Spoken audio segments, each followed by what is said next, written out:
guys, you know what time it is. Time for some toss here. Yeah, sports. Episode 3. Sports time. Got a few more views now, and we're pretty much veterans. We're learning how to do everything. I discovered that we get to talking a little too much, so we're going to try to keep track of our time. We got a lot to talk about again tonight, so it's going to be 2 parts tonight. Yeah, 2 parts. First one, we're going to do questions, toss up, see his opinion, my opinion. That's how the show works. And then second episode for this, the part 2, predictions for week 1 of the NFL. We're going to pick some games. We're going to pick some scores. We got a little point system designed for a competition between us. Who's going to be the champion of the season? I never knew who's going to win, but I'll make him believe he's going to have a chance, so we'll see. So you guys have to keep sticking around all football season and see if you agree with our predictions, disagree, comment, tell us if you agree or disagree. I hope we have a little trophy made. Just like a little, we're going to have something. It's going to be a golfer. We'll do something. We might make Brett buy a Sean McCoy jersey, since he hates him so much, and I might have to get a Joe Flacco jersey since I can't stand him either. Make you hold a sign on the side of the road that says Joe Flacco is God. Oh. Yeah. John 3:16. Joe Flacco is God. Oh, man. I never saw that part in the Bible. Neither did I. Thank God. Alright, you ready for toss-up? Yeah, we're going to leave the first question out of the way. And talking about, we just talked Joe Flacco, so AFC quarterbacks. We're going to get into a question about AFC quarterback. One is that playing this year, Carson Palmer.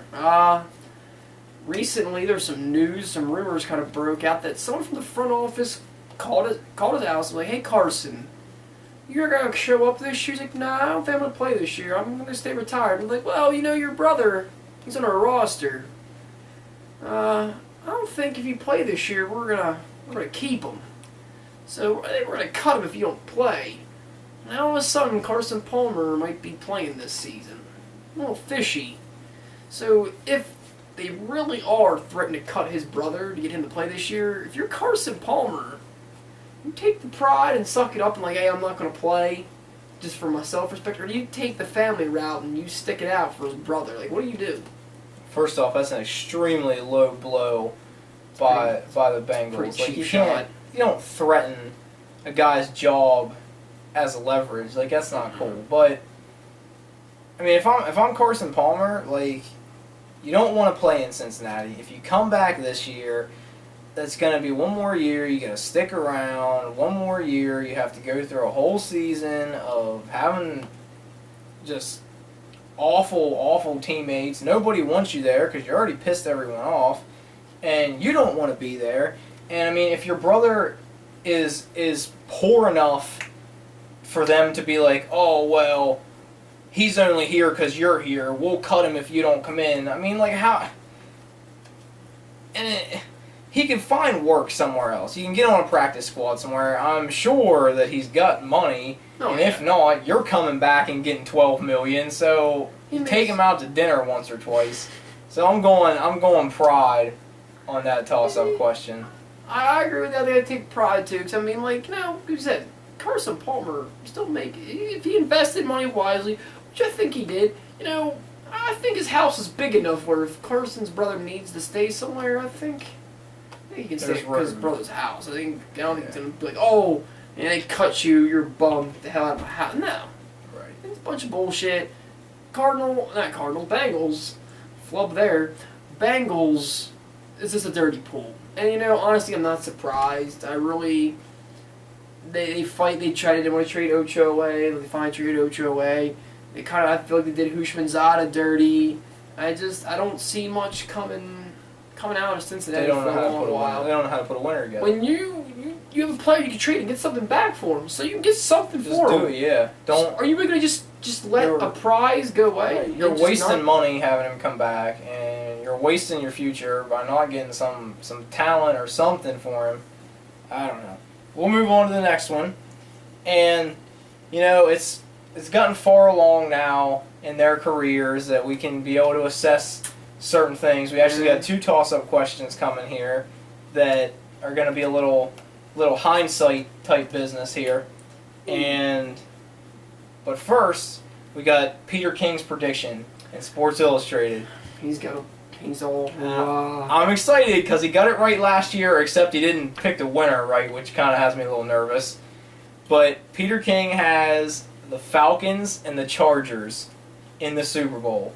So my toss-up question to you is, which one of those teams is more likely to make it to the Super Bowl? We're not saying they're both going to make it. We're not saying one of them's going to win, but which of the two is more likely to make it? Don't get me wrong. I like Matt Ryan. I like Michael Turner. I like Julio Jones. And I like Roddy White. And Tony Gonzalez is Tony Gonzalez. But Tony Gonzalez is in his 30s and is a tight end. Michael Turner's starting to get busted up a little bit more. He's not the burner Turner we all know and love. Matty Ice is melted in the playoffs. Yeah, against the Packers. Melted in the playoffs. And against the Cardinals. Both teams went to the Super Bowl. It's not like he's losing to scrubs. I'm not saying he lost to scrubs. But He didn't lose to the Bears. I'm just saying he melted in the playoffs. The Seahawks. Just leave it at that. Oh, jeez. jeez. But, and Roddy White, I have nothing. He's Roddy White. And Julio Jones is a rookie. We don't know how he's going to act in the playoffs. But, the Chargers, a lot of veterans there. Phillip Rivers, don't like the man, but the guy can throw. Vincent Jackson, another guy, kind of an attitude case, but guy can play. Malcolm Floyd, young kid, can get the job done, proved it last year a bit. Ryan Matthews. Ryan I think he's Matthews, gonna have a big I think year. he had a big year. You have Tolbert in the backfield scoring a lot of touchdowns last year. And then you have the biggest red zone threat in my mind, the NFL, with Antonio Gates. I mean, their Bunch of tight weapons. ends aren't built that tall and that athletic. And he's pretty unstoppable in the red zone. I really think I have to agree with Peter King's opinion on Phillip Rivers this season, breaking for 5,000 yards passing. He can do it with that team. He can do it. And Well, he's come close to the last couple of years. and now he has to play the grand. Raiders twice, and they don't have Awesome back there. right? He played against. Let me get play Champ Bailey, but Right, it's not Champ Bailey old. right. He's got to play against the Chiefs, and I mean Chiefs are okay, but not See defensively. that reason right there. That's why I'm actually going to agree with you that the Chargers are more likely, because I think that the Chargers have an easier road to the Super Bowl, honestly, because they're gonna get to play probably the Chiefs early in the playoffs, because the Chiefs are a playoff team. They'll probably play the Chiefs early in the playoffs. Steelers and the Ravens will probably play each other in the playoffs. They'll be too banged up to take each other on. I think Phillip Rivers can shred the Patriots defense. Like, I know the Patriots offense is scary, and it'd be a high-scoring game, but I think Phillip Rivers is hungry. He's ready to win this Super Bowl. Well, let's talk about the Chargers. Bring us to our second question. Our two questions here, and they're both Chargers related. I know we're gonna do a Chargers team episode, but it's fine with me. And mine's about Chargers. We're gonna do talk about trades on draft day and which trades affected teams better and worse. And the first trade, since it's Falcons related over here, in the Chargers, Falcons traded up to draft Mike Vick. Back in Back 2001. The Chargers used that draft pick to draft with Damian Tomlinson. Some of you don't know that. That's, yeah. Yep. Happened. Who did that affect better? Who made out better? Yeah, who made out better, man? It's a pretty tough question. Well, you look at where the Chargers are now. We just talked about the Chargers. We said they were more likely to go to the Super Bowl than the Falcons, the other team that we're discussing. So, I mean, you got to go with the Chargers. They got, by getting LaDainian, Phillip Rivers was able to have a ground game, was able to get himself established. Chargers have been contenders. They've been there every year in the playoffs almost. Phillip Rivers was able to develop pretty quickly because of the help with LaDainian. Oh, yeah. But then you look at the Falcons. We had a lot of pretty junk seasons. And, I mean, honestly, I mean, we got Matt Ryan, but that took a long time. Vic blowing a couple seasons. I mean, yeah, we're talking. Vic going away for We're a talking while. 9 years of Michael Vick. Matt Schaub getting traded. It took a lot of bad things to happen for the Falcons to kind of Right. get some structure. Where San Diego didn't have to do that. Damian, it just seems like it's been Got better. consistently good years throughout. Right. Even now that he's gone, he's already established Phillip Rivers. Yeah. Like, we had to build a Phillip whole Rivers, new team. As a rookie, I mean, you're not going to see him throw as much, so they handed the ball off into the point where Phillip Rivers got comfortable with throwing. Right. So, I agree with you. I'd go with Damian Tomlinson on this one. Alright, so then I got one for you now, and this one's a Giants and Chargers one, and this one is actually still I hate this ongoing. I hate this one. Now, way back in 2004, Controversy. there was a crybaby quarterback, Come on. got taken with the #1 pick, didn't like San Diego, too many beaches, too much sunshine, too many pretty women. He didn't want to go there. He wanted to go to New York where it's cold and it smells. And First off, it's in Jersey. And well, it's cold and it smells. Worse. And so Phillip Rivers was traded for Eli Manning, but it wasn't just Phillip Rivers that got traded. There were draft picks traded with Phillip Rivers. Draft picks used to pick up Nate Kading and Sean Merriman. Now, I know Sean Merriman's done a bunch of steroids, but a few years ago, he was lights out, and he was as scary. Nick wasn't alive. Yeah, he was as scary as Clay Matthews or DeMarcus Ware. I'd say that, but like. So who made out better? That's a really tough question. I mean, you had like Eli, who. Okay, yeah, he's thrown some picks, a lot more picks than Phillip Rivers, and I mean, we're all not going to come out. Not every quarterback comes out looking like Peyton Manning and Tom Brady. It just don't happen. I mean, but I definitely say Eli's above average. Phillip Rivers, I will say this: Phillip Rivers is a better quarterback than Eli. It's bona fide. But Eli has done something. Phillip Rivers has not done. Eli's done the main point of a draft.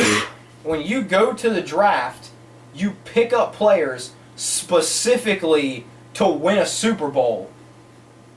So did the Giants trade away a 5,000-yard passer in Phillip Rivers? Possibly. Did they trade away an all-pro kicker, a Pro Bowl linebacker? Yeah, but they completed the objective. They won a Super Bowl. That's what you do. You don't draft to have players that can be statistically nice, because that's all Dallas has done since they stopped winning Super Bowls, is draft statistical players. And because, I mean, statistically, yeah, we'll talk about this, I've said this before. Phillip Rivers, amazing statistics at quarterback, hasn't won a ring. As much as I hate to say this, it's slowly starting to remind me of a quarterback named Dan the Man Marino. I think Phillip Rivers is a better quarterback than Dan Marino. I'll tell you that right now. Phillip Rivers has the NFL record for QB rating. Dan Marino has thrown hundreds of interceptions. Phillip Rivers is going to retire with half the picks that Dan Marino has. Dan Marino playing a harder division. Harder division. Okay, well, we'll see. I pick Phillip Rivers. I pick Phillip Rivers over Marino, right? In this state in their careers. But as Eli versus Rivers, I take Giants Eli made out better because he won the ring. Until Rivers wins a ring. He won the ring. When Rivers wins a ring, though, it's the Chargers. It's the Chargers. The Chargers made out better. It's the Chargers. They just had to wait longer for the bigger payoff. It disgusts me to say it because cirrhosis of the Rivers. But we'll have to wait and see for that. Yeah, I know, man. So that brings us pretty much to the end of our time for part one here. So stick around. We're gonna gather up our stuff over here and get ready to give you our week one picks. predictions and scores, and we'll see you in a little bit. Champion this season. Calling it. Yeah, right.